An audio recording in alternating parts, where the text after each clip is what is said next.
And someone said 1,900 women. Boy, oh boy, my ladies are making a killing. Buenos dias.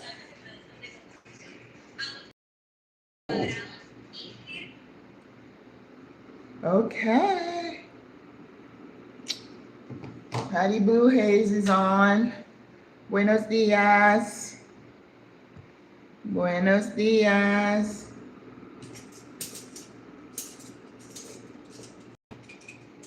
That's another thing I need to ask someone to bring me, a peeler and tongs. My gosh, you know what? You're thinking, oh, okay. I thought the phone wasn't working until I realized the Wi-Fi was off. How can the Wi-Fi be off? I didn't turn it off. Listen. So a peeler and some good tongues. That's the next item. Oh my goodness. Bonjour. It's Sunday. Hola.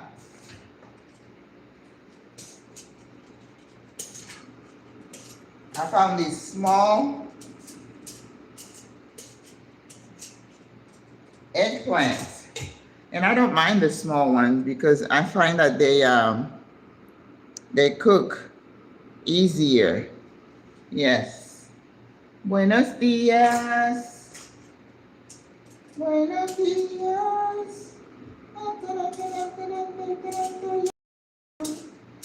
I remember one time I started with a song, and I think it was DK Allen. She's like, oh, I love this song. Let's see. You know, when I was really young, maybe a preteen, I did sing in church. We had a group of girls and we sang. I have good memories of my childhood. Good morning. So, and I have good memories of me going to church, seriously. So we're going to put all the ingredients in this pan. Eggplant. You cannot make ratatouille without eggplant. That is the star of the dish. All right, so I do it. Put them a little bit small. That way they can cook faster. Small dice. Right?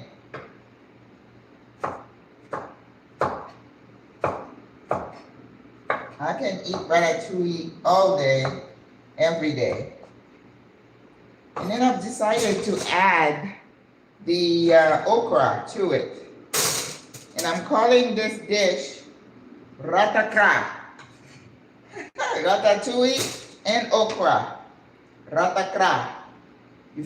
Can you hear the rolling of the R's? RATAKRA.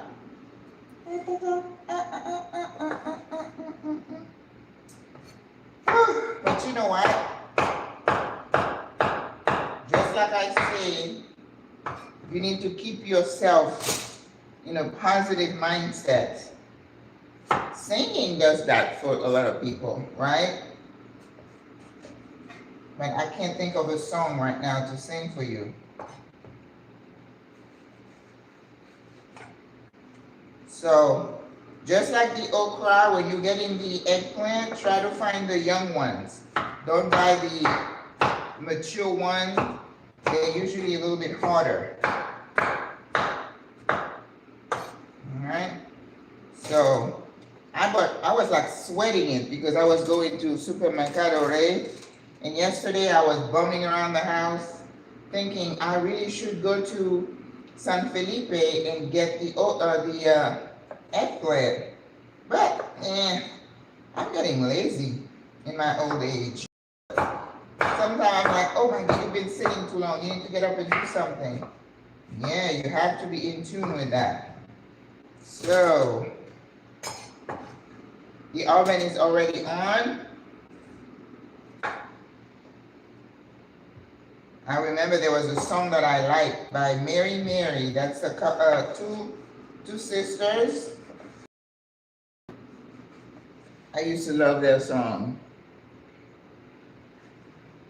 Good morning. What you cooking, Jason?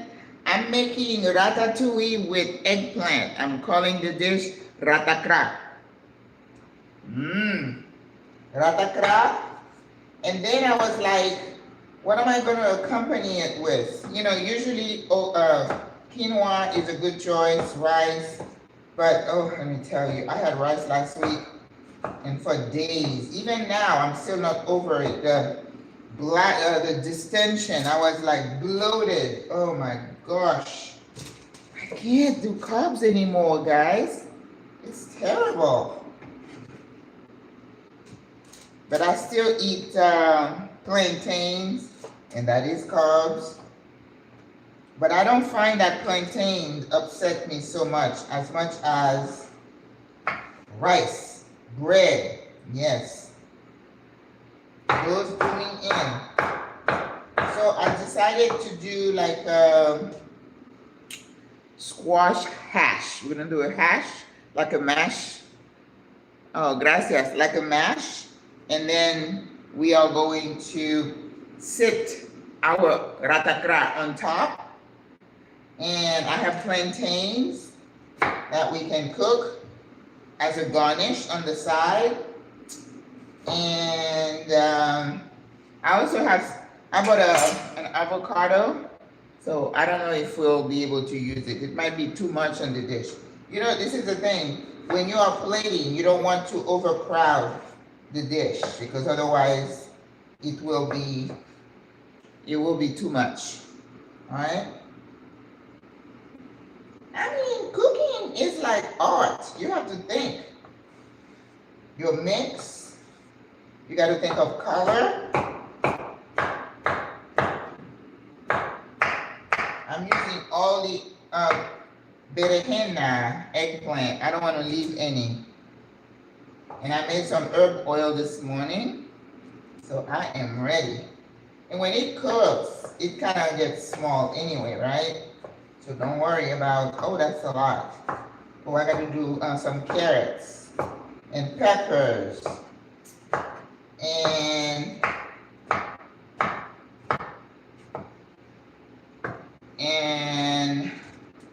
what is it again? Zucchini and squash. I like to put a little bit of that in there. Oh, that is a lot of eggplant. Maybe I need to take some out. That's a lot. I'm going to take some out. I think it's a bit much. So I need to find something to put that in.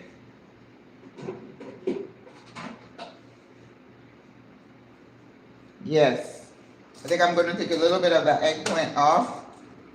I have some in the freezer. I might be able to, yeah, that's more like it. Right. That's more like it. I don't want to just overpower the dish. Carrots.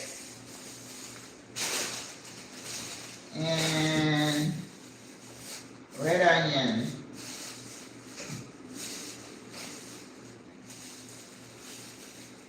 So I got some carrots, and then I have a jalapeno I'm going to put in there. It'll make it taste yummy. I got up this morning and went to the supermercado. So I think 1 carrot will do it. Now remember, I'm back to whole food plant-based, so, you know, I went to the store this morning and I was like, okay, I passed the bakery, the bread wasn't out, and I'm like, thank God, because the smell wasn't trying to lure me in. I was so happy, and I'm like, oh, that's a good thing. So I was in the bread section, and I saw these little things. And I remember buying some of them at home. And I said, well, let me try it, because it says palitos de queso. That means it's got a little cheese in it. So I bought one, and then I just tried one, and it's really salty. So That's why you don't buy prepackaged food. In the trash it goes. Nope, I don't need that. It's salty and then it's prepackaged. No can do. So it went in the trash. So I'm just gonna, if I have coffee, it's gonna be, all right. So we're gonna put our, and then when I get to this point in the white part, I just cut it in half. And cut it in half. Cut this in half. And then cut it up. Okay. So we have our carrots. And we also have to do tomatoes. You have to put tomatoes in your ratatouille. Yes. So let's see, we'll do 4 of these.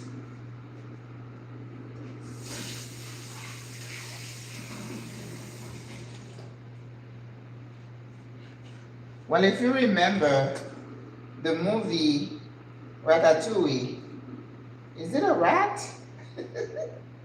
I don't remember, because when my kids were little, I used to enjoy their movies more than they, because I just love those cartoon movies. So I would look here to see, well, maybe I'll catch a movie, and there is nothing that is playing that is of interest to me. It's just, it's not violence, it's sci-fi, it's bloody. So sad. So sad. So everything is diced about the same size, and then they're gonna cook about the same time, all right? So you buy a bag of these tomatoes at Cinco de Mayo for $1. It's more expensive in the stores. So that's one of the things that I buy at Cinco de Mayo, or even San Felipe. San Felipe is a little bit pricier, but there are some things, if I want something of quality, and that's where I buy. Especially zucchini and squash. I'm not gonna find those at the supermercado. Good morning. Well, thank you so much. Boy, all kind of saying I'm pretty. Thank you. Greta, you here, my friend? How you feeling? I missed my coffee yesterday. What's up with that? You spoil me with the coffee and then you go off. Poor Joy. Have to get the brunt of everything.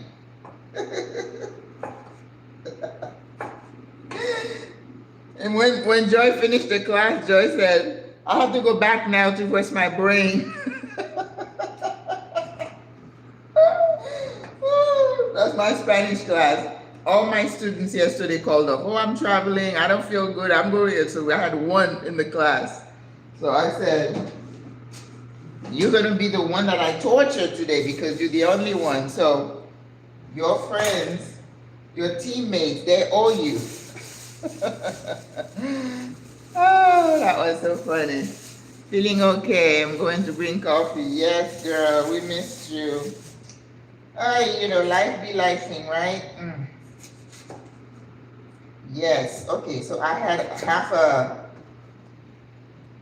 red onion, so we're gonna put that in. You know, I was really hoping I would have done that ahead of time so that when we got here, we'd be ready to put this in the oven. But it didn't work out that way because when I returned, it was like, it was 9:25. I'm like, ooh. I got back late.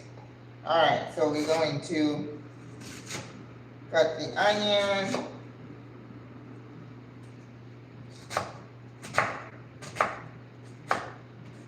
You know, red onion is a good thing to add, like to salads and stews.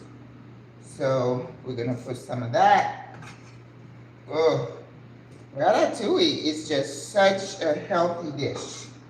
And what I do though, at the end, I add some marinara, my homemade marinara that I made with my Riesling. I'm like, you know what? I have to go to the store and get some Chardonnay. I cannot be using my Riesling like that. No, no bueno. Because, you know, I had a hard time finding it anyway. So I can use the Chardonnay or Pinot Grigio for my my marinara. And let me tell you, that white wine is the key. I don't think you have white wine in your Pregos and your Ragouts, okay? So don't get it twisted. This is special.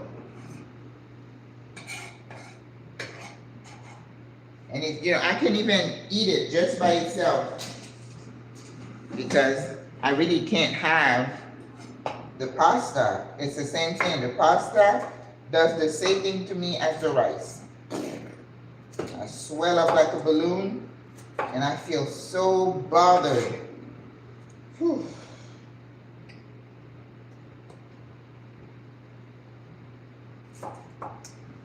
You know, I have some pictures that I took when I was in my late 30s. And I go back and I look at those pictures, my face was so puffy. Yes, my face, I know you mentioned that in your guac. My face was so puffy, but I had no understanding as to why I was getting so swollen. Until recently, I realized I probably have a gluten sensitivity. I diagnosed myself. Oh, yes. Last week I had a zucchini and a squash. So, gonna wash these babies and put them in. So you're gonna have a multitude of colors.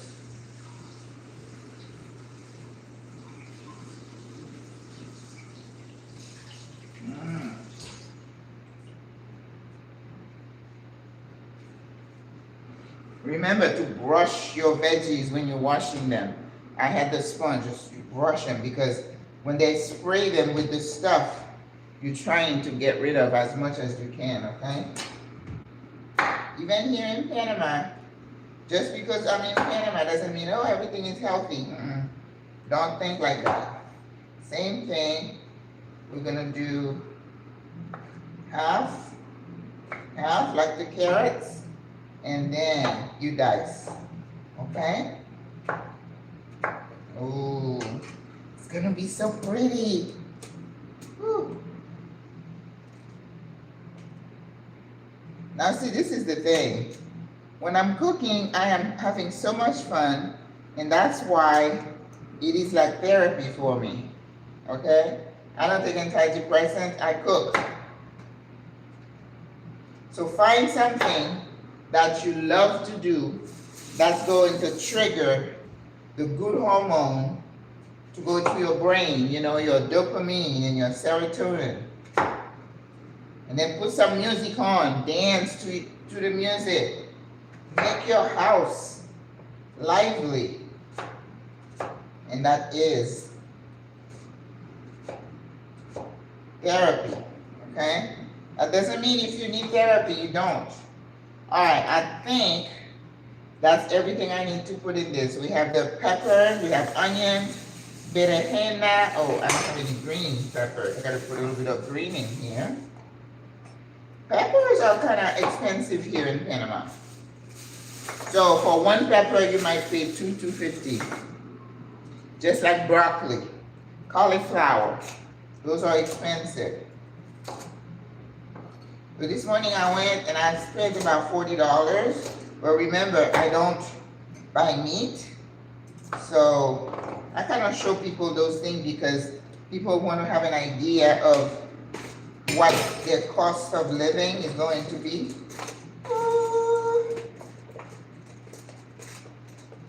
Now listen, if you cook something like this, how is it not good for you, huh?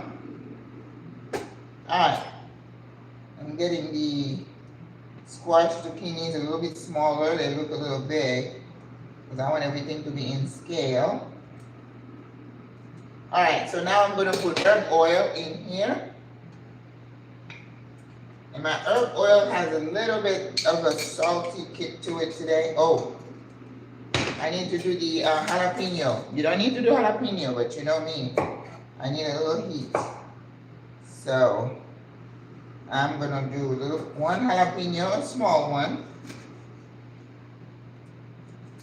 If you take the seeds out, it's not gonna be so hot. It's just gonna give you that, that taste from the peppers. Nothing quite like it. It's just taste.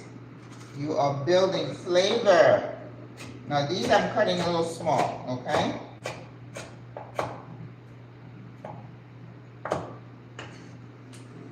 Put it in. And now I also have garlic in my rosemary, thyme in my herb oil today. So let's smother this with some of that good herb oil. That way I don't have to add anything else to it. Olive oil and all the goodness. So it's got thyme, it's got allspice, it's got oregano, it's got parsley, it's got basil. All right. And then towards the end, I am going to add some acid to it. I went today, I didn't see regular lime. I saw lemons. And they have this sour orange thing that I don't really care for. But I had a whole bag, so I got to finish it, whether I like it or not. A little bit more.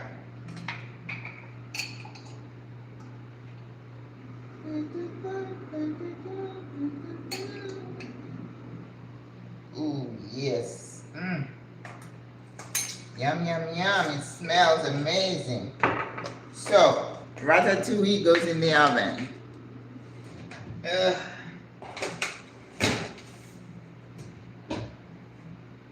I guess people are more interested in me making fried stuff because I don't see that many people in the chat today, but for my health, I'm staying away from the meat. Sorry, guys. When I tried it the other day, it just did not sit well. All the chemical reactions that were happening in there were not pretty. All right, so the next thing.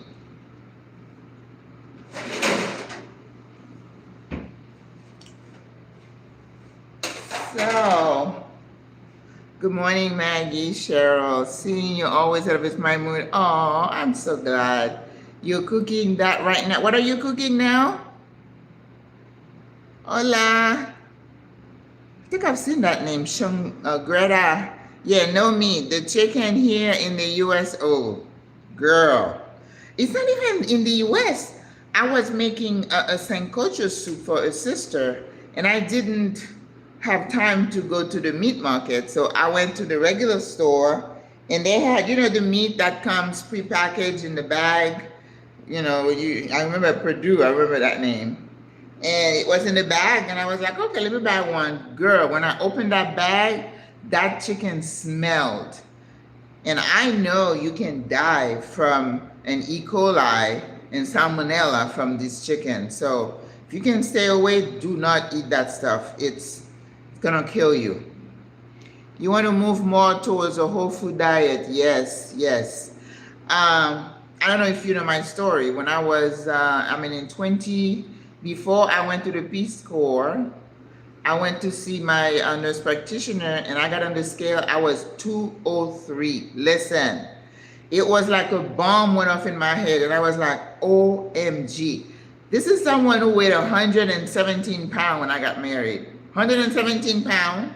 And then after 3 months of getting married, I got up to 125. So with each of the kids, I kept a little bit more weight until I got to like 135, 145. I was really happy with that range, right?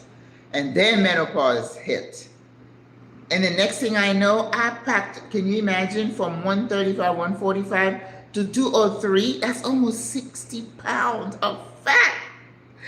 And I was so grieved, and I was embarrassed, and I'm like, I'm a medical person. I know And I think in my mind, I really did not understand the impact that menopause, that little word is not your friend, can have on our system. That little estrogen that gets, that thyroid that controls your metabolism, and it just shuts down when you get older. Once the menopause and the estrogen, progesterone, everything slows down, then the metabolism says, oh, well, I can take a rest. So that's when I should have said, okay, I'm going into menopause. I am in perimenopause. Let me start hitting it and being alert. I was not. I was still running, going to school, working, and you stress. And that cortisol, that stress hormone, that the moment you stress, it keeps spewing. Now, the fight and flight, for you to see a fire and to jump or to pick up a car, that's epinephrine, right? It kind of gives you that surge and then it comes down. But cortisol is kind of sneaky. Cortisol rises up, but if you're in a constant state of stress, whether it's from worry, whether it's from the job, whether it's from a marriage, children, can you imagine how much stress we're piling up on ourselves as women? Being a woman, a person of color, you're in a marriage, you have conflict, you have teenagers. Girl, that's a whole different topic. I say I'm a survivor. If you survive these children without losing your mind, that's stress. So that cortisol said, well, I guess sis still needs me around to help her to keep her going. And that stress hormone makes you fat. So everything that happens in that lifespan, in that block of time where you go into perimenopause, some people go to perimenopause for years, and then you have the mood swing, the night sweats, and the weight gain. I mean, it's a mess. So before you know it, boom, you wake up and you're like, and I said, oh my God, what happened to me? And then I had a business that failed, and I sat at my table and I ate and ate. When you're depressed and you sit at home, that's what you do. And I looked at her and I said, okay, this is insane. So now when I go back and I look at some pictures that I took around that time, and I was like, look at it. I didn't even realize it. My face was puffy, and I thought I was doing good, walking 3 times a week, but I was still eating the stuff. But I said, I don't eat a lot of carbs. I was still kind of aware. And I went on a low-carb diet. I walked 3 times a week, and I said, nothing is happening. I still keeps on putting the weight. And I said, you know what? And then it sounds funny. She's like, what are we going to do? She's a young nurse practitioner, and she knew I was a nurse practitioner. She said, what are we doing, Miss Maggie? I said, listen, I am going to go full whole food plant-based, and then we'll see. Give me 3 months. I lost 42 pounds in 3 months. That's just going into my cupboard and just go trash. Everything that, I knew what to do, but that scared me. My A1C was like on the borderline of diabetes. Of course, my cholesterol was high. I'm not worried about that because my HDL, the good cholesterol, is always high. My LDL was, it was like 190 something, no bueno. My cholesterol was 260 something. My HDL was good. My triglycerides were good. They're always good. So I'm like, okay, I have something to work with. Went whole food plant-based, worked out, just no meat, no dairy. I didn't do any of that. 42 pounds. So after a while of doing that and feeling really amazing, I had some pictures to show for it.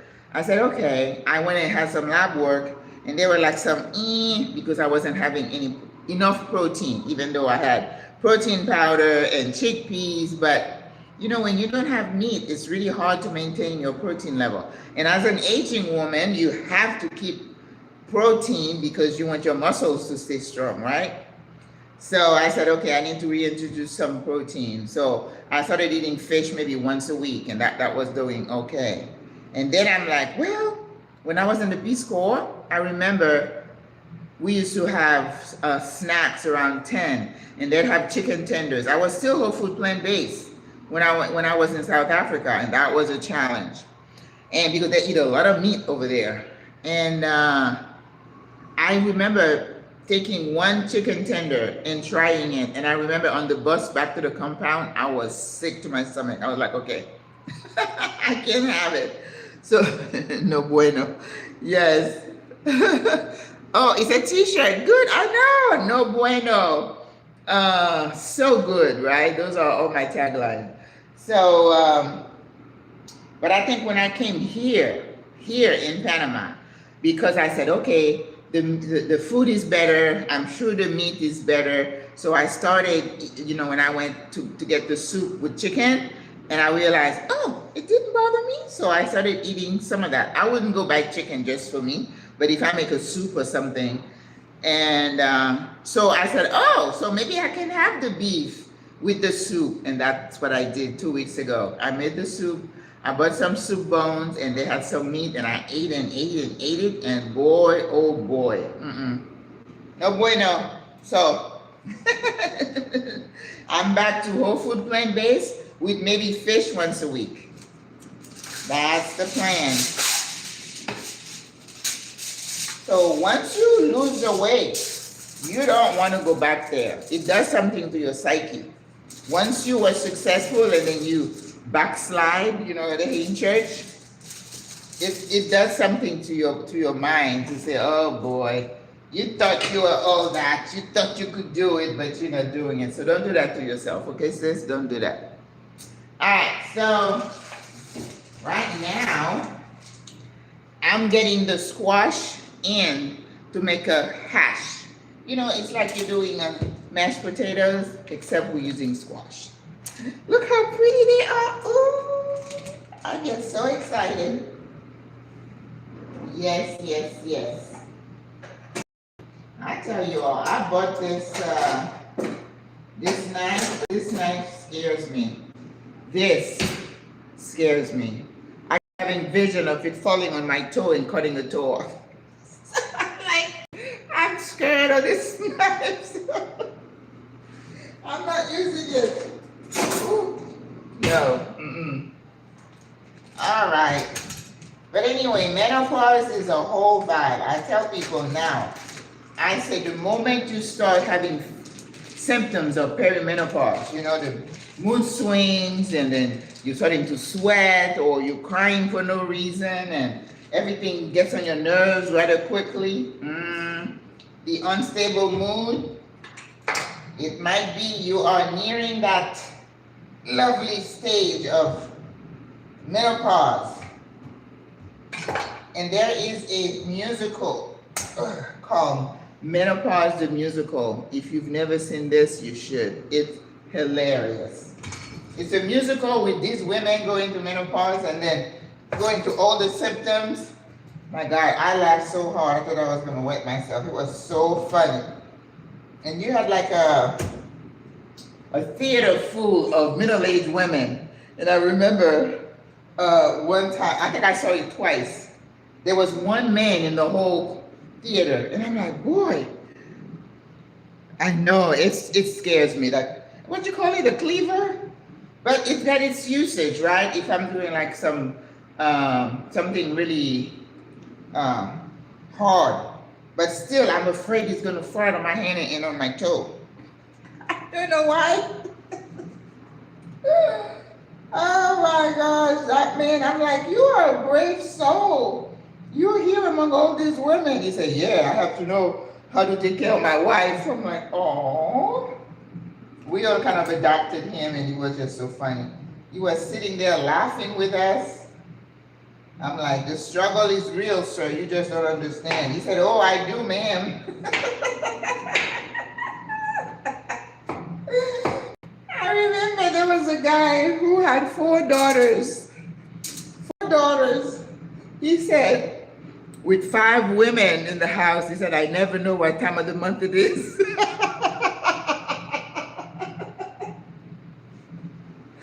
He said, when I walk into the house, I never know who's having their period, who's in PMS. He said, I tiptoe around the house. If there is some food on the stove, I get my little plate and I disappear in my garage. it's like either the mom is going through perimenopause or menopause, or the girls are on their period. So he said, I tiptoe around the house. It was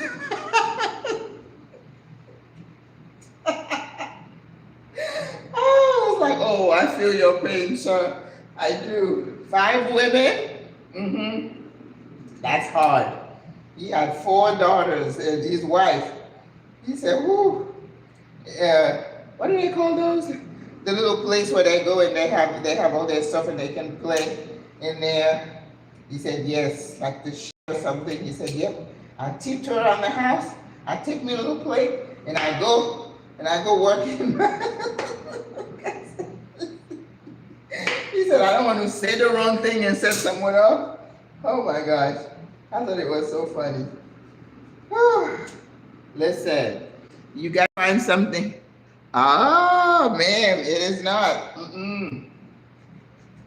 Listen, I didn't have it for long, thank God. But when I had my flashes, they were extreme, okay? So I remember vividly, I was on the board of a hospital, okay? Me as this little brown girl, of course, the only one on the board, and there was one other woman. There was another woman on the board, and there was one woman who was a VP, a vice president or something. And then when the hot flash is coming, you feel it coming from the bottom of your feet, right? And here I am wearing my suit. You know, I'm on a board with these guys, these white guys, and I'm sitting there, and then all of a sudden, I feel the heat coming from my soul coming up, and I know what's coming. So I grab this VP's hand. I'm like, I need to go to the bathroom right now. I need to go to the bathroom right now. And then he's like, washroom. I'm like, hot flashes. And then she's like, okay. So I'm like, oh, may I be excused, please? And I ran to the bathroom. By the time I got to the bathroom, that heat had come up all the way up to my face, and my face was glistening. The thing was just dripping. I had to take my jacket off because I was... Listen. Unless you've gone through it, you don't know. I'm like, whoo, Lord Jesus. And then I had to find all kind of paper to knock myself, fix my face. Too much.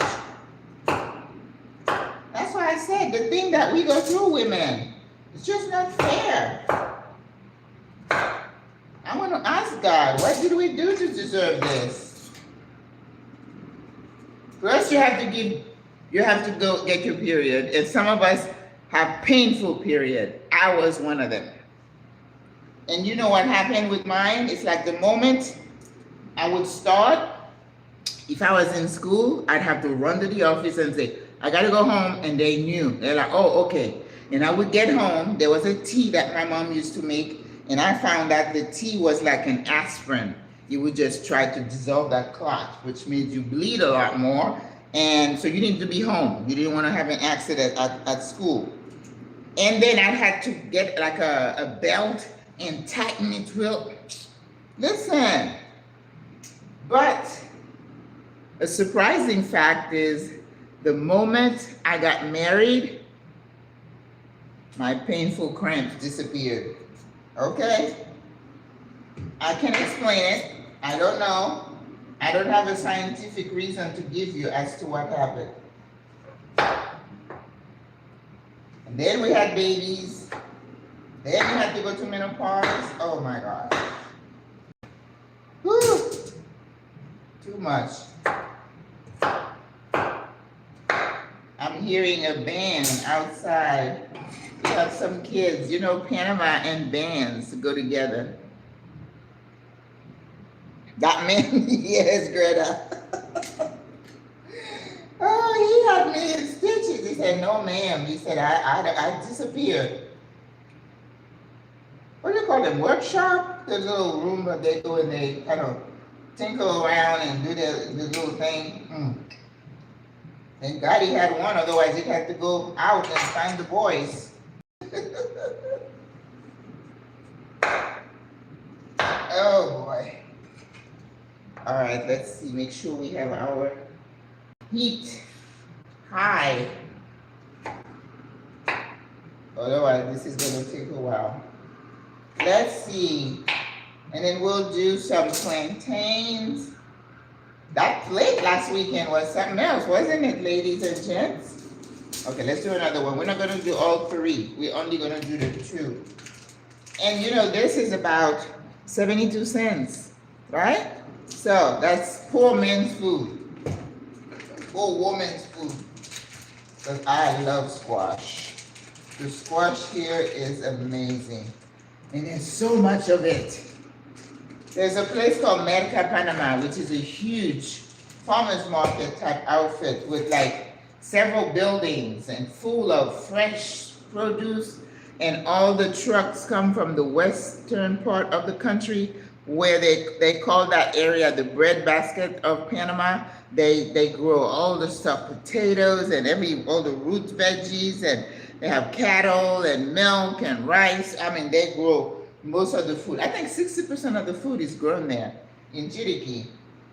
And when you go to Merca, all the trucks are coming from that area. And then at that farmer's market, the restaurants come down to buy. But they allow, you know, residents. No, I don't think you should eat it raw. But I'm sure somebody would maybe put it in a blender and do something with it. I guess you could. I wouldn't want to try it. So they would come and buy. The restaurant come down and buy. So when you see them pull their trucks, and then, but we go in there and they allow us to buy. So there is a guy who always has okra. We know where to get certain things. You get the sour sop. Where did I see sour sop the other day? And I also found the sugar apples, right? Remember I was posting and asking what you guys call it? I think it's so interesting that things are called something different depending on where you are. And I told you bananas are called guineo here. You don't ask for banana, you ask for guineo. So retired. Yes. But today, they had guineo for the bananas, but for the plantain, the maduro, they say plátanos maduros. So I guess you could call plantain plátanos still. Yes. But the bananas is guineo. Strange names.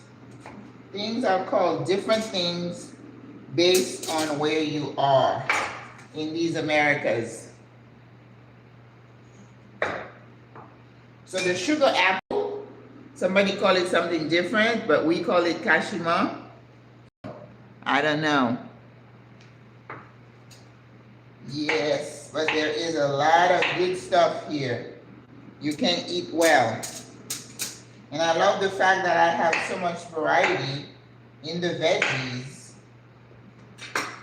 And the holiday season is coming. And I was telling the class, you know, when I teach them, I also tell them about culture, that in Panama, we eat so much chicken and rice on a day-to-day. Around the holidays, they have like a leg of a pig, piernas de cerdo. Piernas is leg, right? So they would cook a whole leg. When you go to the to the meat market, and they weigh it, it could be like $30, $40. And then around the holidays here in Panama, they eat a lot of fish, Now they eat chicken almost every day, but for the holidays, they like fish. They love grapes and apples for the holidays. And then they have this arroz con guandú. Guandú is a type of beans. It looks like black beans, but it's not. It's smaller and leg of a pig. No bueno. But that's their culture, right? So fish, grapes, arroz con guandú, and then for the holidays, they have the ensalada de papas. They have a potato salad that is red. We call it Russian salad. They call it salad de fiesta, right? It's a holiday salad. It's just potatoes with beets and then boiled eggs and mayonnaise, lots of mayonnaise. Well, you know we're not doing that. I haven't touched mayonnaise in forever. Oh, that's another thing I started eating back when I wanted to add some protein. I do add some eggs sometimes. Sometimes I'll cook it like scrambled or fried or, you know, sauteed it in the pan. Or I like to boil it. But when I boil it, I don't like the yolk. I just like the egg white. But then I read somewhere that if you eat the egg without the yolk, you don't get the benefit of the protein, of course, because the protein's in the yolk. Most of the protein. I remember at my restaurant, I used to make a lot of egg white omelet for certain people. Sometimes we thought we were doing something good by just eating the egg white. Not really. Not really. That's why I tell people, just eat well, but don't deprive yourself too much, okay? Because every month something new comes on. Now they say you need to soak the garlic in water overnight and then drink the water in the morning. Yeah, I don't want to do that. I want to do that. I love garlic. I'm going to continue to eat garlic the way I've been doing it. Don't be running around after those people.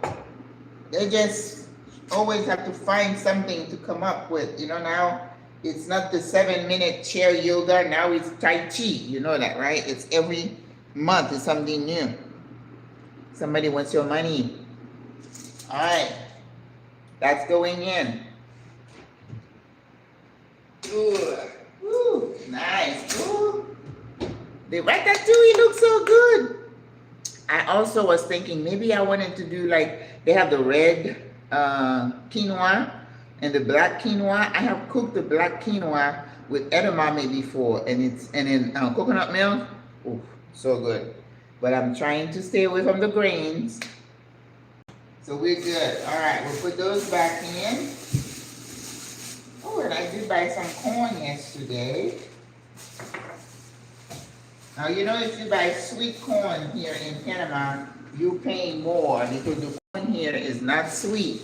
And they have the sweet corn separately. And I'm like, why is it so expensive? And the young man said, because it's sweet. I'm like, oh, wow, that's a very smart answer. Same holiday season as US. In terms of Christmas and New Year, yes. Thanksgiving is not a thing here.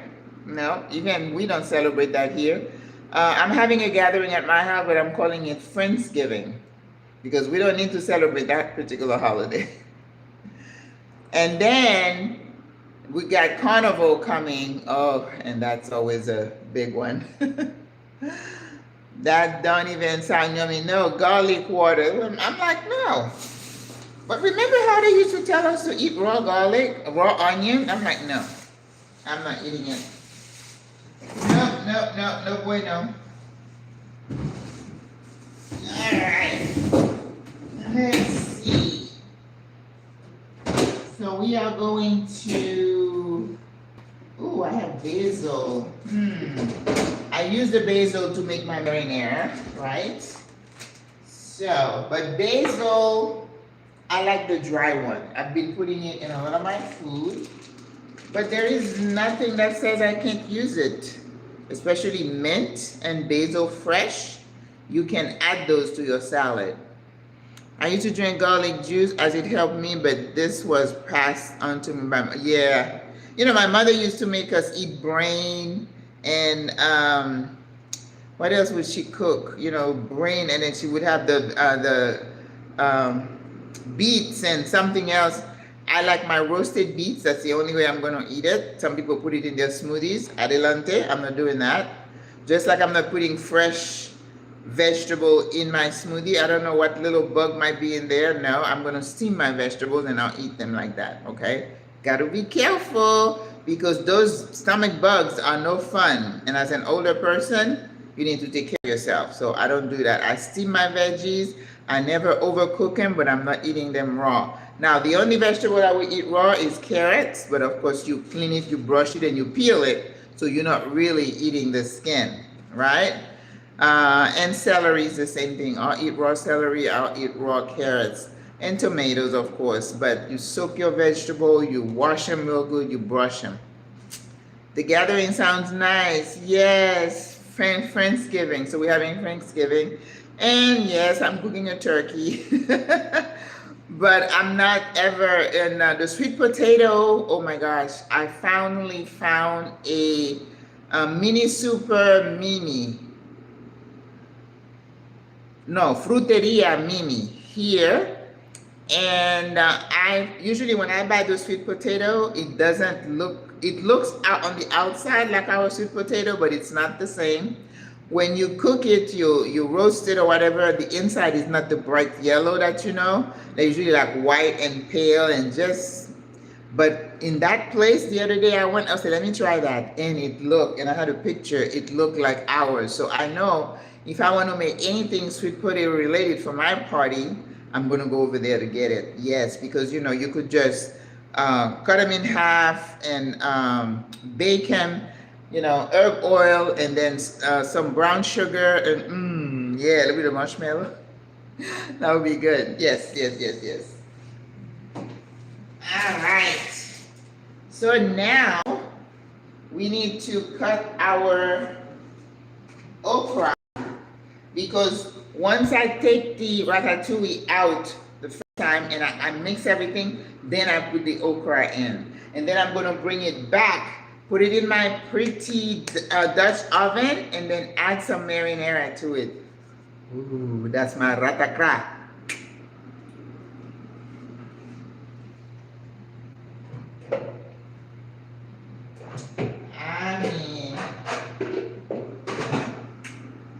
I told you that's the only time I can be creative. It's in the kitchen. I wanted to show Greta. Greta, they had the Swiss chard, but they had a smaller bunch today, and 78 cents.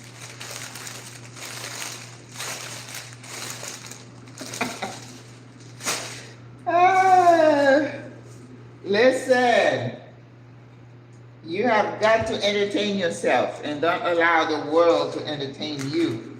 So maybe I'll just use one pack.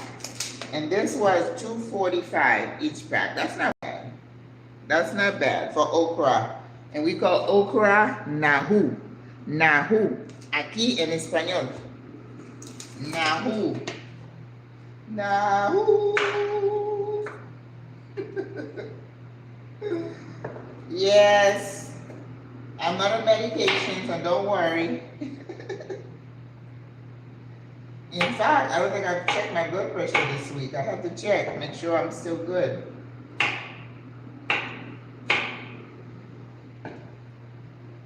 Yes, we are going to just use one pack of the okra. And then I saw also, that's why I tell my students, don't keep going to ChatGPT to find answers, because they're giving them wrong answers with my with the Spanish words.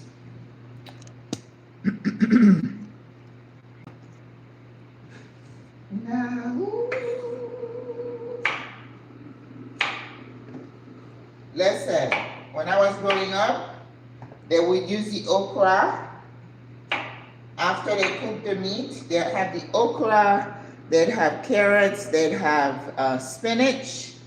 Sometimes they would throw some crabs in there, and then you ate it over white rice. Listen, so good.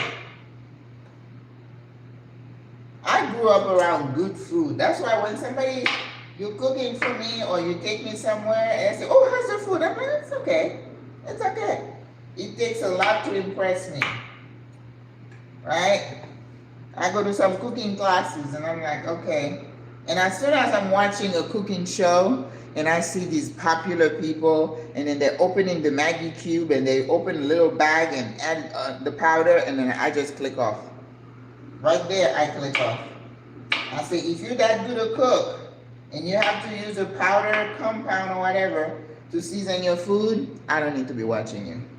I don't know that, I hope that doesn't sound cocky or anything, but when you know, you know. You don't have to use artificial stuff to season your food. Lemon juice, herbs, and you're good.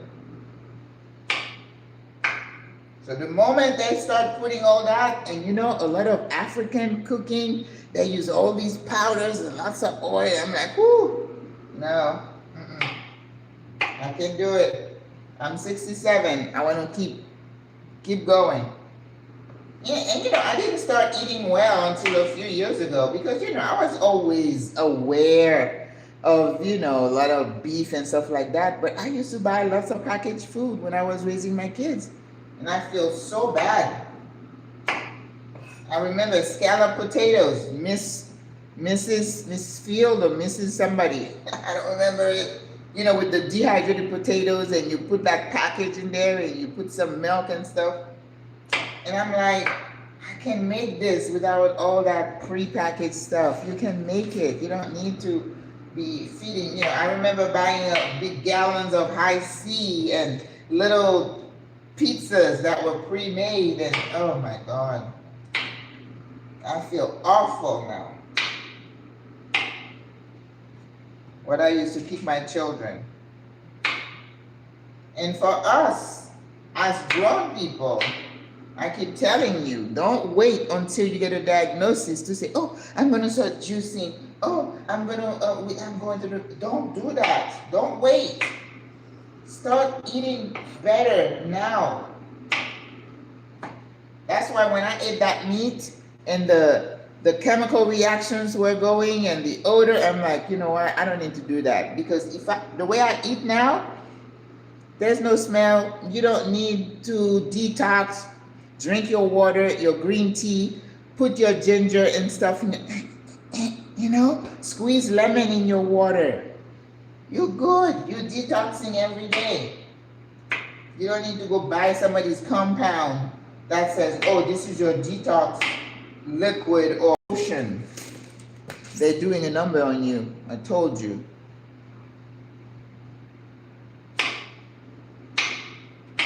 And you don't need to do a whole lot of stuff, sis. Reduce the meat intake. Go full blown on fruits and vegetables, mostly vegetables. Reduce the oil. Get rid of all packaged food. Eliminate sugar. White sugar is not your friend. White sugar will get you addicted. It causes inflammation. Nothing good about sugar. Plus, it's addictive. It goes to your brain. It makes you feel like you need it. Sugar addiction, it's a real thing. And then it's in everything that is prepackaged. All right? You know, I heard someone say, if the earth didn't make it, you shouldn't eat it. God has given us everything we need to live on. And he says, have dominion over the animals and stuff. So all those people who are vegan, I'm like, okay, I understand. But if I'm not eating meat, I'm not eating it because of health reason, not because I'm worrying about the little cow and how they're treating the chicken and stuff like that. Okay? So that's why I can't be a vegan. I can't ascribe to that theory, that kind of belief system. I worry more about humans. Yes, I worry about human beings. Not that I'm, condoning cruelty to animals. No, I love animals. I used to have a pet chicken. I would come home from school and he would hear my voice and he would run and meet me at the door. Seriously, guys. And when I said, hello, it was a rooster. He would jump up and stand on my hand. The rooster would just go from the ground and jump up and stand on my hand. I mean, Animals have soul.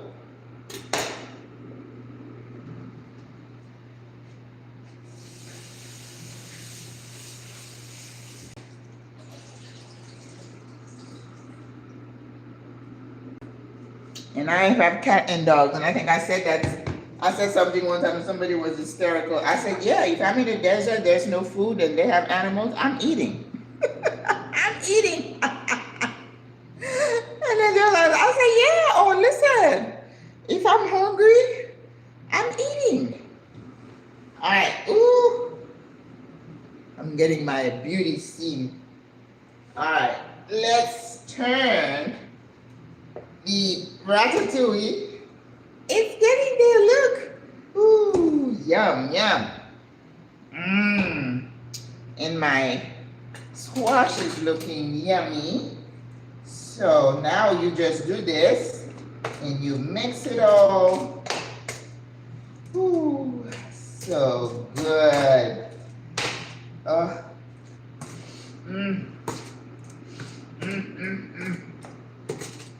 Wow. Oh, sorry. This is the squash. Sorry. Look how beautiful. But remember, you can mix and match, but you have to have eggplant if you're gonna call it ratatouille, okay? Now, I get to taste because this is the time if I need to adjust the spices, and I am going to squeeze some lemon.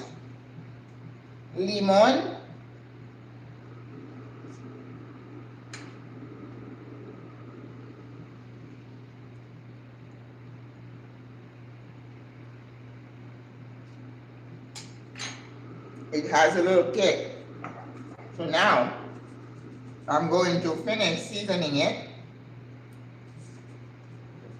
A little salt, pepper,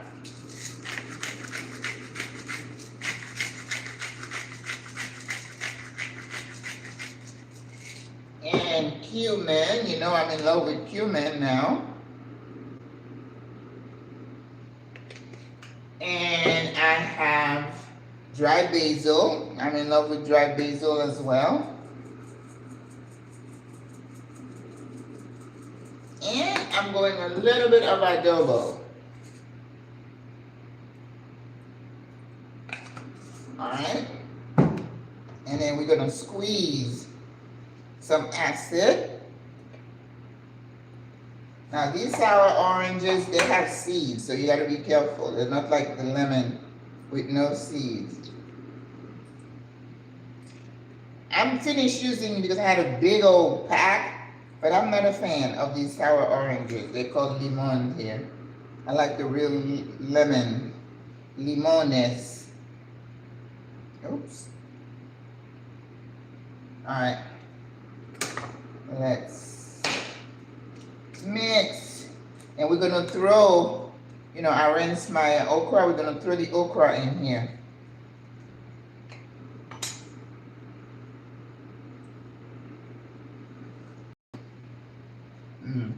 Okay. All right.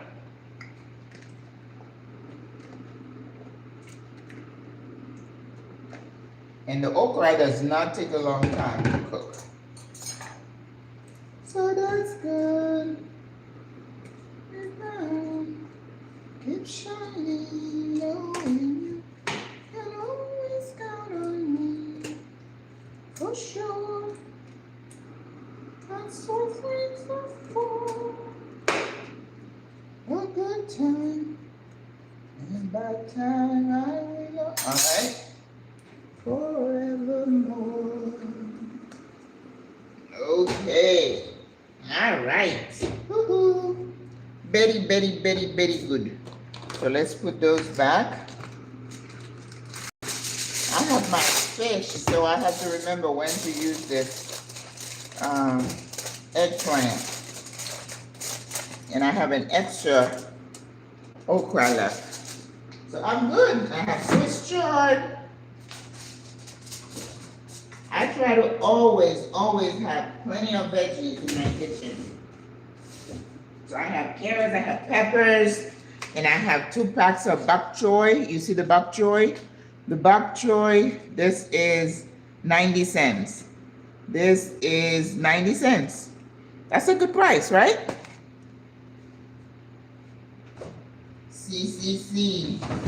And I still have some beans. I have lots of ginger, fresh ginger in here. Yes, very good. All right. The other thing we're gonna do, we're going to put our, let me tell you, last night, I was feeling a little hungry, but I knew I had some, they have these little rolls at the mall called pan de pasta. I mean, it's like raisin rolls, right? And that's another thing. I am forever tempted here with the carbs and the bread. Oh my God. I'm not an empanada person per se, the way they make it. I make pate. If I'm gonna make it with the pate frite and then you fill it with something, maybe.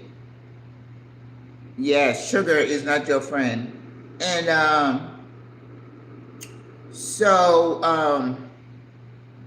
yeah, I was there at the store, and so I got some of that little raisin bread, and then I came here, had some coffee. Oh my Lord.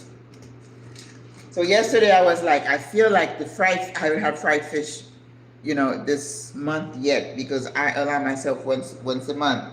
And then I was like, oh, should I go downstairs? There's a little restaurant, cafe right next door, and I fought with myself.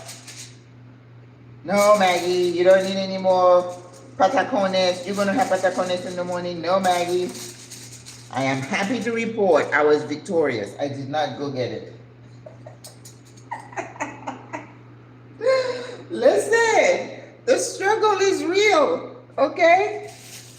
So I remember when I have patients as a gerontologist, and I used to worry about my patients, not eating enough, losing weight. And I'm like, this senior here does not have that problem at all. Oh, I don't know anything about not wanting to eat. I have the opposite problem. So I'm waiting for the day when I'm gonna say, oh, maybe, I need to eat more. No, I have the opposite problem.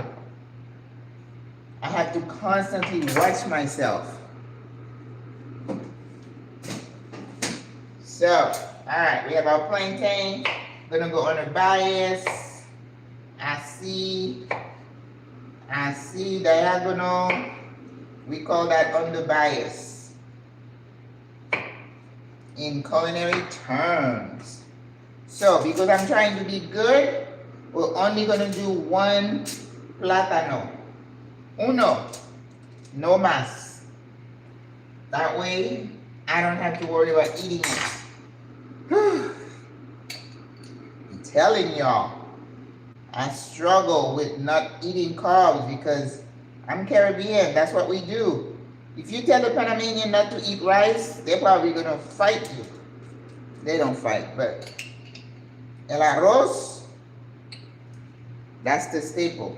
So now, in Panama, the government around the holidays, or if there is like a feria coming, feria is like a holiday, they would, they have those installations, like they would use like a park or someplace and have some tents, and then they bring food where people can line up. Sometimes they line up from like 4, 3 o'clock in the morning so they can get food for cheap. So they might buy 5 pounds of rice for like $2, something like that. So they make it convenient. And at those places, they would have arroz, frijoles, beans. They have meat. They have some verduras, vegetables, and people can come and buy so they can go have a good meal with their families. I think it's sweet. So they started doing that now. They call it casitas navideñas. That's for Christmas. Navidad means Christmas. Navideña means around Christmas, Christmas related. Yes. So those are starting to pop up, and then they do them not just in the city. They would also do them at different places around the country. Ouch. Woo. All right, let's see. Maybe my squash is done. A ver. Woo.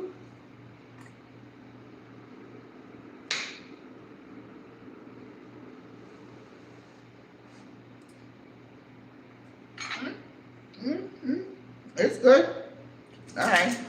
Makes room for my. All right. So the mash.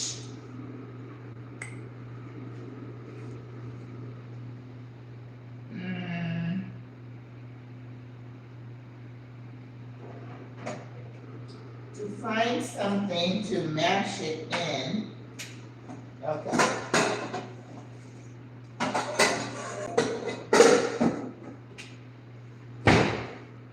Okay, I'm going to use that. And with the mash, I'm not going to put, I don't have, we don't do mayonnaise or anything like that you would think about a potato, mashed potatoes. We're not doing any of that, okay? This is as healthy as it gets. When we say a mash, we're just mashing it. I might put a little butter in it. Oh, not to upset the vegans. You don't have to.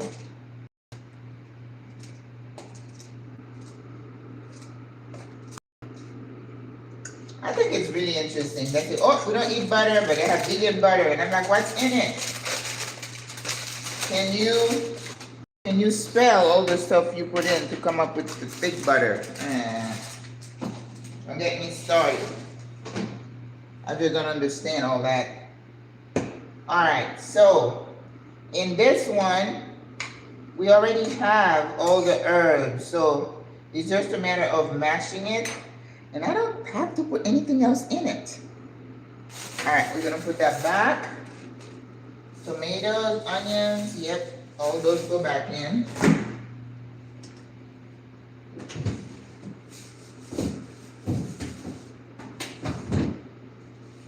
And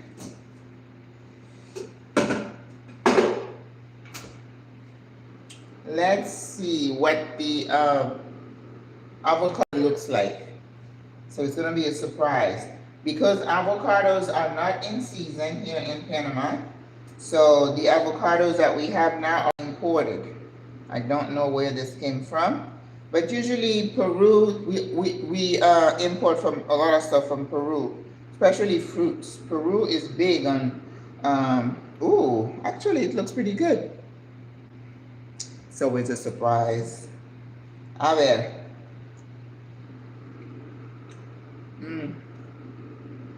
It's okay. You know what happens when it's not a Panamanian avocado? It doesn't have that buttery taste. You bite into it. My brother was telling me that. He said that the avocado from the DR, he didn't care for them at all.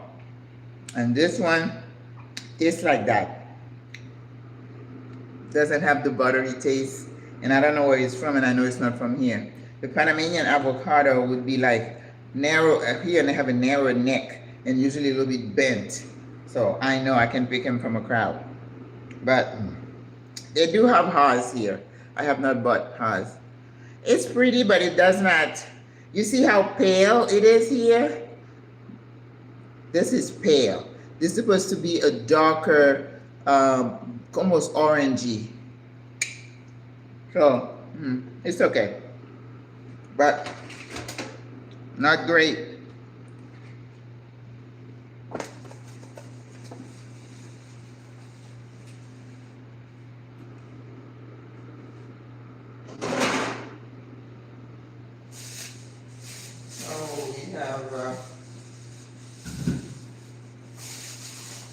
I have my haul here from my coming from the store earlier, and I have been drinking that Palo Alto coffee, And then I met a Panamanian nurse friend, and she mentioned Duran, which is the one that I have been drinking in the store. So I said, let me try a small pack of Duran and see how it tastes. The ones we get in the US have no taste, yeah. And you know, if you have an avocado with no taste, I mean, boy, what's the point? So, and then usually I say, if something is not in season, I just don't, you know, look for it, because I know it's not gonna be good, or you're gonna get it from another place and I'm gonna say, eh. Like this avocado, and avocado is usually $1, but I paid $2 for this because, you know, I thought it would look good on the plate. I'm still gonna put a couple of slices, but no bueno. Nope, not good. All right, let's see what plate we're gonna use to plate. So we need a flat plate today. I still haven't been able to find the plate that I'm looking for.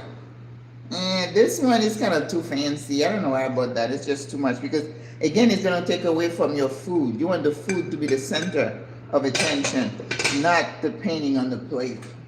I don't know what I was thinking. Oh, okay, this would go good.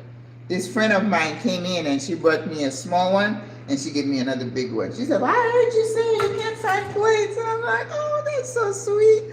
This lady brought me that Dutch oven in her suitcase. Deborah, I keep talking about you. Can you imagine that thing was heavy? And she brought it for me. I'm so ever grateful. Yeah. All right. So we're going to use this.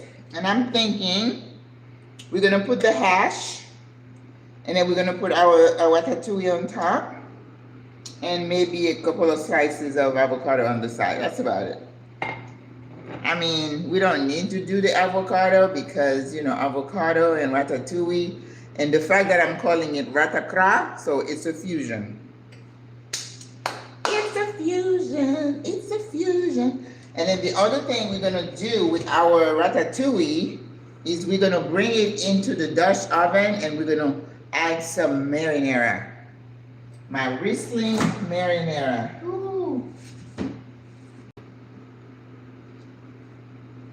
Listen, I made this, and I had another little container. The other day I came home and I was looking around and I'm like, there's nothing to eat. And yes, I don't want to go and get a spaghetti or pasta to toss in there. So I just started scooping it up, and it's good enough to, you know, you could eat it like that.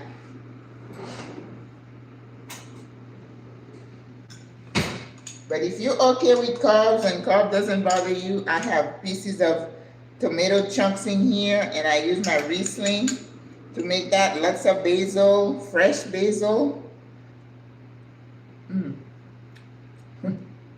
Really good. Yep. My homemade marinara. That's the way to go. All right, so let's see.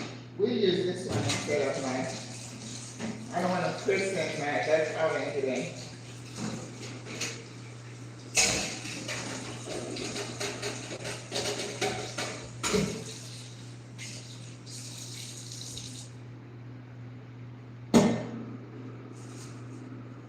I said I don't want to christen my Dutch oven today because I'm trying to figure out, somebody mentioned Caribbean soup, and I'm thinking any soup that we're going to make is going to involve milk, meat. But I went to one of my favorite restaurants the other day, and they had a seafood soup that was really good. So I think, what did we use? A bisque. Seafood bisque. I think that's what we're going to make in that Dutch. Deborah, yes, in that Dutch oven that Deborah bought me. We're going to make a bisque. That's going to be good. And I think that's very apropos for the weather, for fall. That will work. All right. So let's mash this baby here and get it ready. That's the mash. The potato masher. You know it's not puree. Now one thing you're gonna find here in Panama, they have the contraption where you wanna make tomato puree and then you put the potato puree. You put the potato and then you mash it. It's like something that you hold, and then it's almost like a big garlic presser, except it's bigger. They have that a lot here.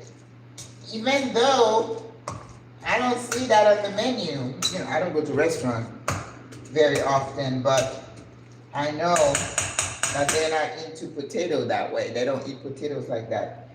Unlike Peru, Peru has about 4,000 species of potatoes.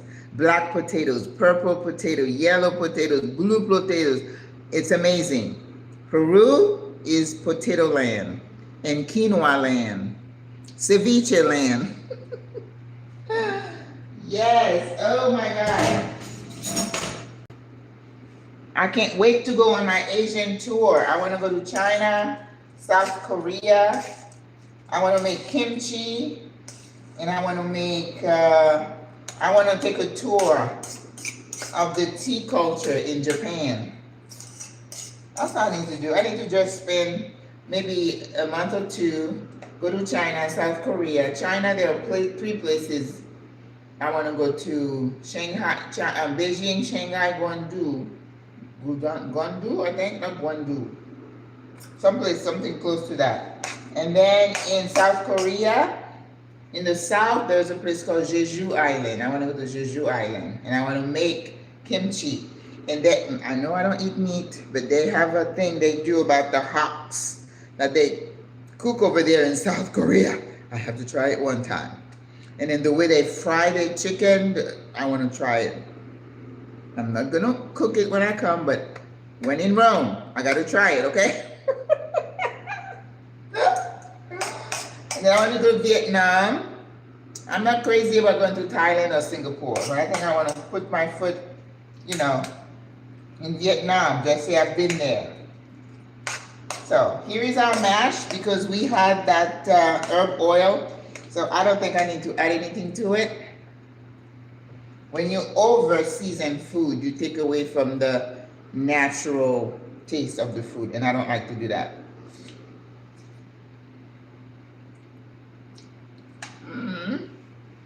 It's so good. All right, this is ready for us.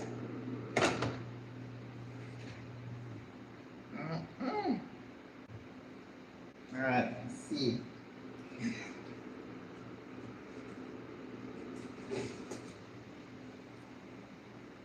Yep. All right.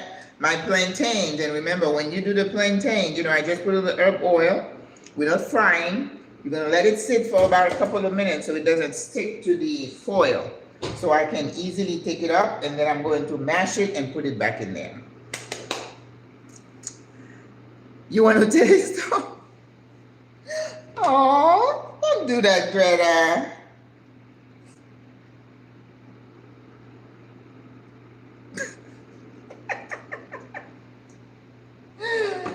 You're making me feel bad. You know, feeding people is my thing. When the kids were growing up, for Thanksgiving, we'd have about 20, 24 people at my house. I know, right? That's why you have to buy the squash, Greta. Instead of having mashed potatoes, have squash. Well, I don't want to say mashed potato, mashed squash. You could do it. You could do it. Yeah. Fish soup in Jamaica? What'd you say? I missed that. It's a Caribbean fish soup, especially here in Jamaica. Oh, okay. Okay. Well, the fish that we have here, I know when I go to the Caribbean store in Orlando, they have a kind. Is it kingfish? Is there something called kingfish that is kind of hardy and can hold itself in a soup? You know, it's like they do the steak, and it. You know, I think the African people use it as well. It's gonna be good on a plate, yes. And you know, the reason I was thinking, first of all, I thought about doing roasted potatoes, which I've done before in the herb oil, and it's amazing.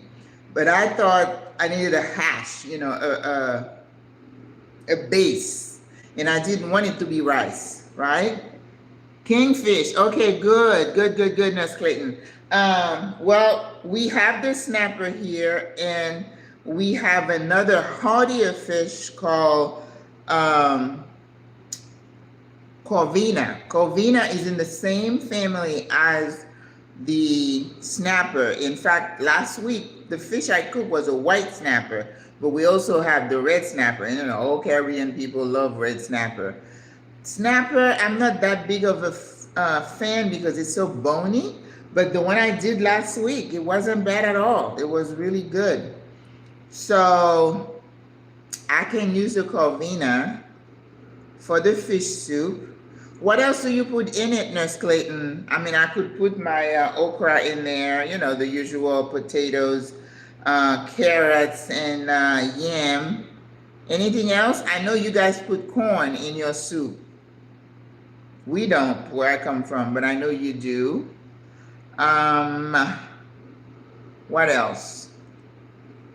I think that would be good. I think so.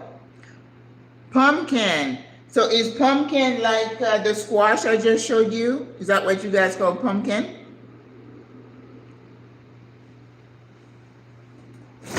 I think it's the same because I've seen some shows where they are cutting the pumpkin. What you call pumpkin? Now this here we call zapallo. Is this pumpkin? Is that what you call pumpkin?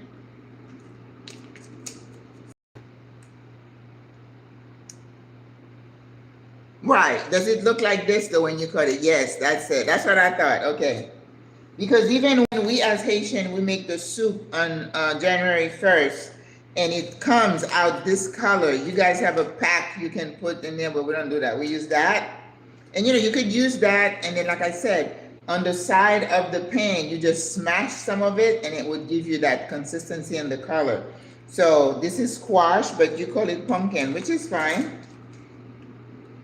See, we call it zapallo here, zapallo. All right. Okay, so I think that's what we'll do.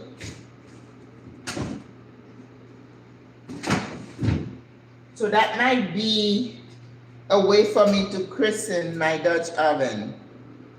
So what else do you eat with that? Yes, it does give the soup color. But I know at the Caribbean store, they had the pack, soup pack, and that with the yellow, and you know we're not doing that. Even if I had it. Even for my jerk seasoning, I don't buy it. I make my own, and I think mine it tastes amazing. But since we're not doing chicken, we're not gonna be doing that. But I have used that for fish. I think it's a lot for fish, but oh well. Okay, so now our plantain is good. It's been a couple of minutes. We're trying to keep it from sticking. Well, these are still sticking a little bit. And I don't like when they stick. Whew. I guess it needs to stay here for a little longer, but we're not gonna wait.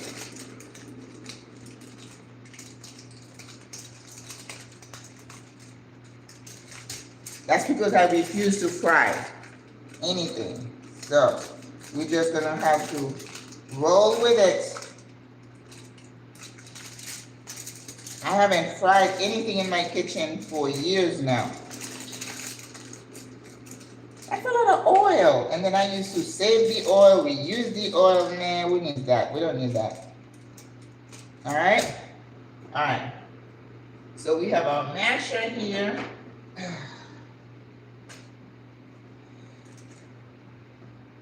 Mash it.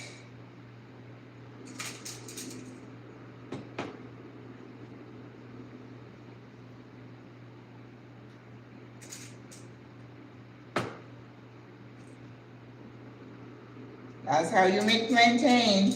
And you probably can, I think I've seen people make them in an air fryer. I don't own an air fryer, and I'm not interested in owning an air fryer because I'm like, I don't think I trust that technology.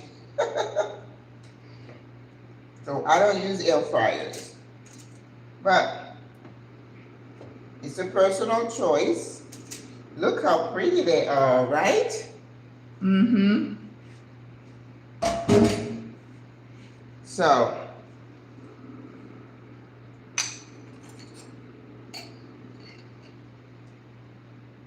just a little brush.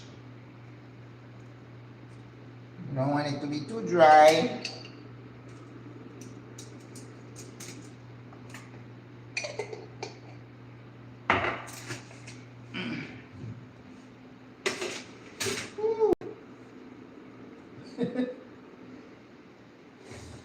Whoa.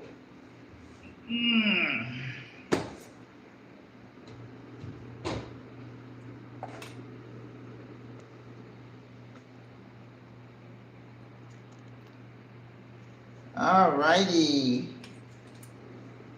Allons-y. Ooh. So good.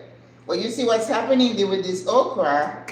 When you do this, the okra is not mashed and it's not going to be mushed. You know how people worry about it being slimy? I don't do slimy. Oh, okay, something happened. I have to reset this stupid stove.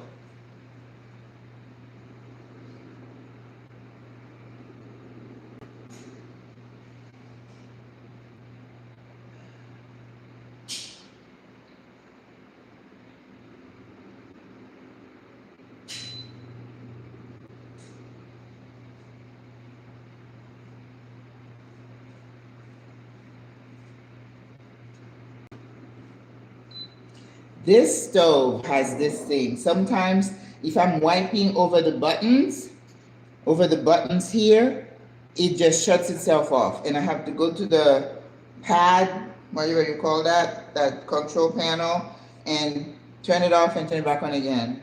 Don't ask me why. But I remember the handy told me that. He's like, oh, when he does that, this is how you get it reset. And I'm like, thank God. Because I'd be sitting here just worrying.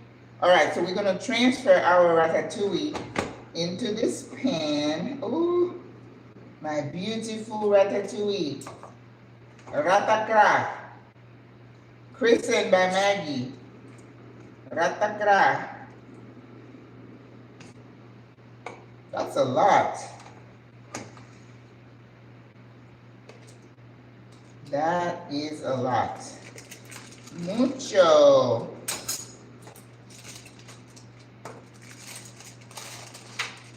Ooh. Okay. It ripped.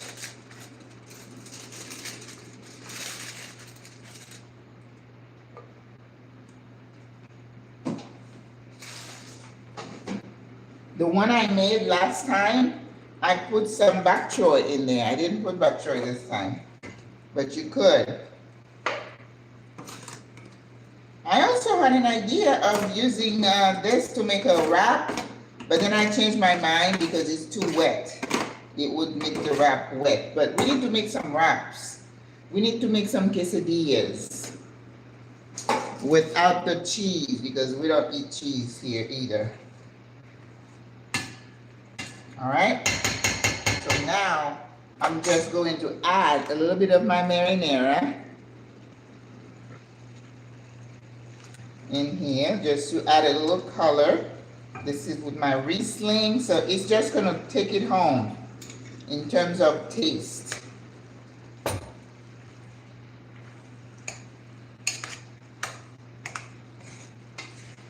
And again, we're trying hard not to break our okra. We don't want the okra to get, you know, overcooked. Woo-wee. And then the plantain and the avocado, just gonna do it Mira, mira, mira. Oh my goodness. Play with your food, folks. Play with your food. Ooh, wee. Mm-hmm.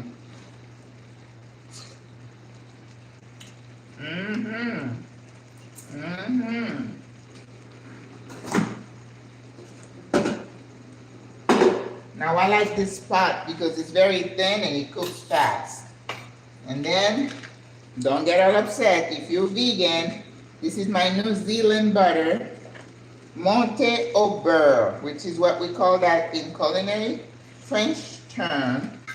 It's like you are adding a little bit of shine to the food. That's what the butter does. Okay? That's all. It's a finisher. All right? We do it gently.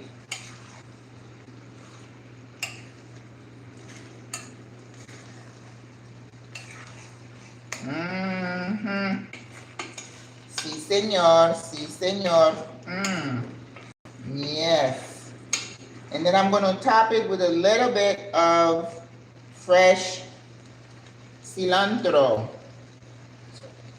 Turn this down.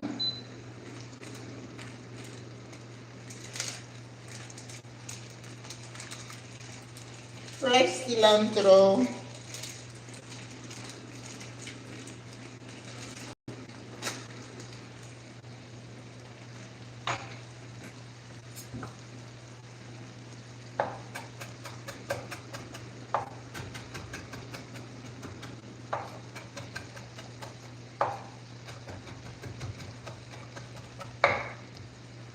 Remember, your herbs should always go at the end.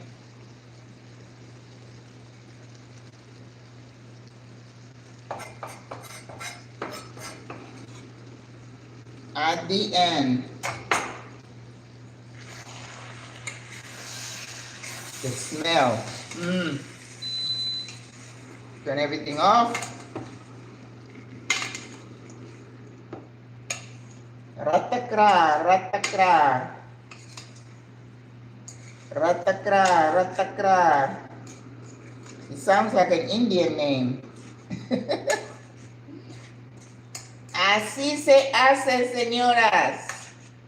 That's how you do it. This is how you do it. This is how you do it. La la la la la. This is how you do it. Friday night. Okay, where's my... I want to take a picture of this.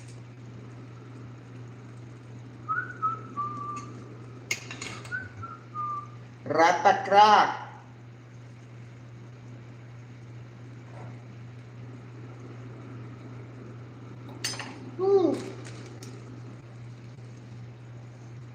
All right.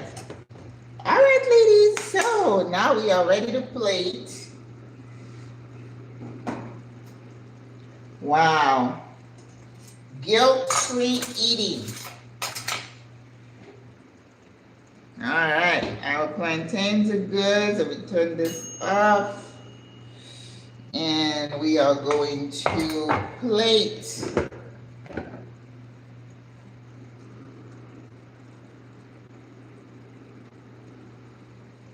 This is how we do it. This is how you do it.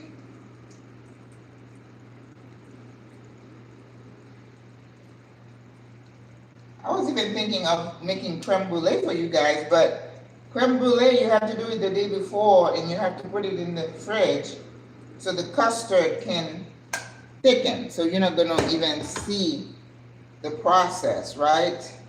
Oh, let's see.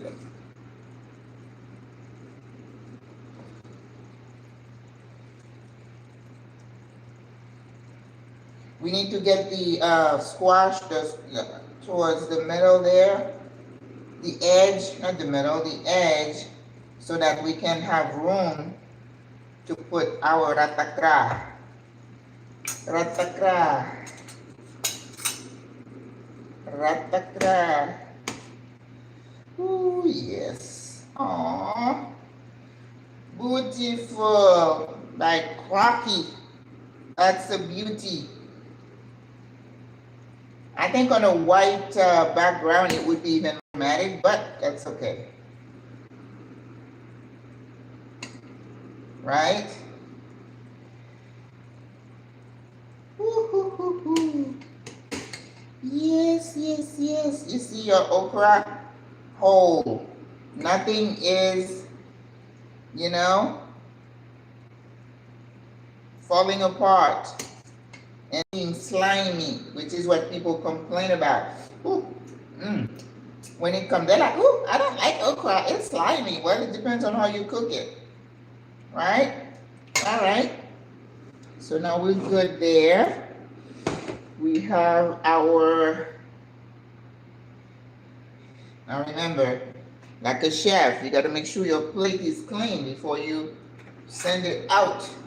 You always see the chefs with their towel in their waistband, always wiping. Yes. So when somebody brings you your food and you see things splattered on that plate, return it. This is a place that doesn't care about presentation. And if you don't care about presentation, I don't know what happens back there. No bueno. All right, like so. And then we're gonna put the plantains like over here. See. Now the plantain really should sit and rest for a little bit, but we're gonna see if we should let this sit for like 5 minutes, but we don't have that time. So we're gonna see if we're able to take some of them off. There we go. One, two, woohoo. 3 should do it. Oh my goodness. Oh man. Look. So good. Oh, let's see. Maybe we need to just put this sitting here. You think that works? That's the sour orange. And maybe I have some cilantro, if they look good enough. I don't know, I've had this for a few days. May not be able to find one. I remember the chef also saying, don't put anything on the plate, that's not edible. Like, oh, because sometimes people would put like a big old twig of rosemary. No bueno, don't do that. Because you can pick up that rosemary and eat it, but I guess you can munch on the on this. Not quite.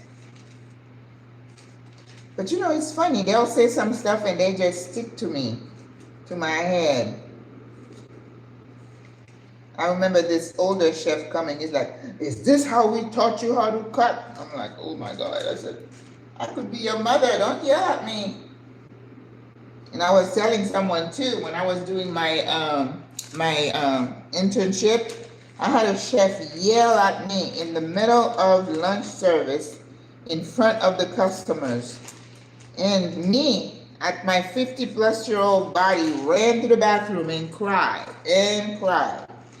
The man was like, could be the age of my son, but he was the chef that I was working under.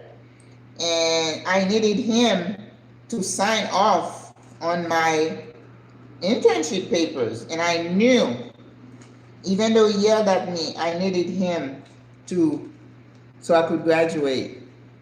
I went in the bathroom, I cried for a couple of minutes, it was busy, and I wiped my eyes, and I went right back out there. And after that, I know he felt bad, and he started to try to be much nicer to me. But that's what they do in those kitchens. There is no filter. People can be rude to each other, but it's not something they take personally. That's just part of the culture. And I'm like, well, I understand the culture. I'm old. You yelled at me and I dissolved. You know, I'm one of those people when I was a kid. If my mother yelled at me, I dissolved in tears. Okay? So for this chef to just yell at me in front of everybody, I was done. All right, ladies, this is our dish. We have RATAKRA on a bed of a mash of zapallo, which is squash, and avocado. Oh, you know what? When you have avocado, you have to always squeeze some lemon or lime on it because otherwise it will oxidize. It will change color on you. So you have to always squeeze a little bit of lime juice on your avocado if you want it to keep its color. Yes, voila, voila, voila, voila, voila, voila. I'm having fun with you guys. And no, I had no coffee today, Greta. How will we know when your guide is available? I will let you know. Listen, I'm feeling so bad. I should have had that guide out since last week. And today, I don't have anything else going on, so I'm committed to finishing it. Isn't that beautiful? I was never a waitress, but here we go. Voila, that's a shot right there. Right? All right, guys, thank you for hanging with me. I know I kept you long again. This takes a little time. So, all right. RATAKRA, my creation. Ratatouille with okra. All right. So, Cheryl, I will post it on the page with the picture of the front of the guide. Okay? I'll let you know. All right, guys. Have a beautiful day. Bye-bye. I'm always putting the wrong finger